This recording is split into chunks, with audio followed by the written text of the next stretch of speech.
In this culture, इस संस्कृति में हमने नदियों को पानी के भंडार की तरह नहीं देखा है। हमने उन्हें जीवन देने वाली देवियों के रूप में देखा है। एक सोचने वाले दिमाग के लिए, जो सिर्फ अपने तर्क की सीमाओं में ही सोच सकता है, ये बात बेवकूफी भरी लग सकती है। नदी तो आखिर एक नदी है, ये देवी कैसे हो सकती है? ऐसे इंसान को अगर आप एक कमरे में बंद कर दें और 3 दिन तक पानी न दें, और फिर अगर आप उसे पानी का एक ग्लास दिखाते हैं, तो वो उस ग्लास के आगे सर झुकाएगा। नदी के आगे नहीं, बस एक ग्लास पानी के आगे। क्योंकि जिसे हम पानी कहते हैं, जिसे हम हवा कहते हैं, जिसे हम भोजन कहते हैं, जिसे हम धरती कहते हैं, जिस पर हम चलते हैं, ये सब वस्तुएं नहीं हैं। ये जीवन का निर्माण करने वाली सामग्री है। इस संस्कृति में हमने कभी कहीं और मौजूद अनजान भगवानों की पूजा नहीं की। भारत में कभी कोई ऊपर बैठा एक सबसे बड़ा भगवान नहीं रहा। सारे देवता जिनकी हम पूजा करते हैं, वो ऐसे लोग हैं जो कभी ना कभी इस धरती पर चल फिर चुके हैं। स्वर्ग में रहने वाला व्यक्ति नहीं, बल्कि वो जो इस धरती पर चलता था। चाहे आप शिव या राम या कृष्ण या जिसे भी लें, वो सभी इस धरती पर चले हैं। उन्होंने भी सभी कष्ट और परेशानियां सही हैं जो हर इंसान सहता है, और उससे भी कहीं ज्यादा। उनकी सिर्फ एक खासियत ये थी कि चाहे जिस तरह के हालात उनके लिए या उनके आसपास पैदा हुए हों, चाहे जैसी भी चुनौतियां जीवन ने उनके सामने रखी हों, वो अपनी आंतरिक प्रकृति से नहीं भटके। their inner nature. कई बार वो सफल नहीं हुए। उन्होंने चमत्कारिक तरीके से कोई महान उपलब्धि हासिल नहीं की। दरअसल वो अपने जीवन में नाकामयाब ही रहे, लेकिन वो इस बात से कभी नहीं भटके From कि एक इंसान को अपने भीतर कैसा होना चाहिए।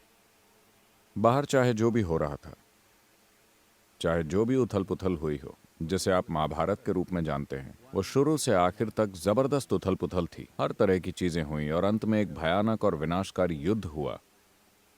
लेकिन फिर भी एक इंसान इस सब से अछूता रहा, हर चीज में सक्रिय रूप से शामिल, लेकिन अछूता। तो इस गुण के कारण हम उनकी पूजा करते हैं, उनकी कामयाबी के कारण नहीं, किसी चमत्कारी शक्ति के कारण नहीं, इसीलिए नहीं क्योंकि वो स्वर्ग से आए थे। उन सब ने सामान्य तौर पर अपनी माँ की कोख से जन्म लिया था। कोई भी आकाश से नहीं उतरा, और वो हमारी तरह इस धरती पर चले फिरे। वे हर उस चीज से गुजरे जिससे हम सब गुजरते हैं, और उससे भी कहीं ज्यादा। लेकिन फिर भी हम उनकी पूजा करते हैं क्योंकि वो अछूते रहे। कई तरह से एक नदी इसी बात को दर्शाती है कि इससे फर्क नहीं पड़ता कि किस तरह के लोग उसे छूते हैं। बहते रहने की अपनी प्रकृति की वजह से ये शुद्ध रहती है और हमेशा बरकरार रहती है। तो हमने नदियों को कभी पानी के भंडार की तरह नहीं देखा, या एक भौगोलिक घटना की तरह नहीं देखा। हमने हमेशा उन्हें अपने जीवन के लिए जीवनदायी मूल तत्व के रूप में देखा है, क्योंकि हमारे शरीर का 72% से ज्यादा हिस्सा पानी है।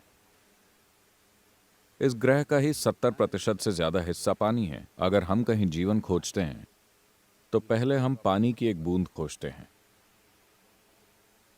तो इस संदर्भ में मानव जीवन के उत्थान या रूपांतरण के बुनियादी विज्ञान को भूत शुद्धि कहते हैं, is called Bhuta Shuddhi. यानी पांचों तत्वों की शुद्धि। ये एक चमत्कारी प्रक्रिया है, क्योंकि This ये सारा ब्रह्मांड, ये शरीर, ये धरती, ये सौर मंडल, सारी सृष्टि, हर जगह जीवन के अलग अलग रूप, and forms everywhere. All this ये सब कुछ सिर्फ 5 तत्वों से बना है। 5 करोड़ से नहीं, सिर्फ 5 से। और कितने जादुई तरीके से ये 5 तत्व करोड़ों तरीकों से एक दूसरे से मिले हैं, और हर रूप दूसरे की तुलना में पूरी तरह से अनोखा है, और वो सभी सिर्फ 5 तत्वों से ही बने हैं। तो अगर कोई अपनी भौतिक प्रकृति से ऊपर उठना चाहता है तो ऐसा करने के लिए सबसे बुनियादी और सबसे कारगर तरीका है कि वो भूत शुद्धि की प्रक्रिया से गुजरे। पूरा योग विज्ञान इस भूत शुद्धि की प्रक्रिया से ही निकला है, यानी अपने 5 तत्वों के साथ काम करना। अगर आप अपने तत्वों को नियंत्रण में ले लेते हैं तो हर चीज आपके दायरे में होती है, हर चीज आपके काबू में होती है। जल 72% है, 12% धरती है, 6% वायु है, 4% अग्नि है, बाकी बचा हुआ आकाश है। अगर हम इन 4 तत्वों को या 5 तत्वों को काबू कर लेते हैं तो हर चीज हमारे काबू में होती है। जो इंसान 5 तत्वों पर महारत हासिल कर लेता है उसे ब्रह्मांड का स्वामी माना जाता है। जल सबसे अहम है क्योंकि 72% जल है। अगर हम इस शरीर में जल को शुद्ध और अच्छा रखते हैं तो सेहत और खुशहाली का ख्याल अपने आप हो जाता है।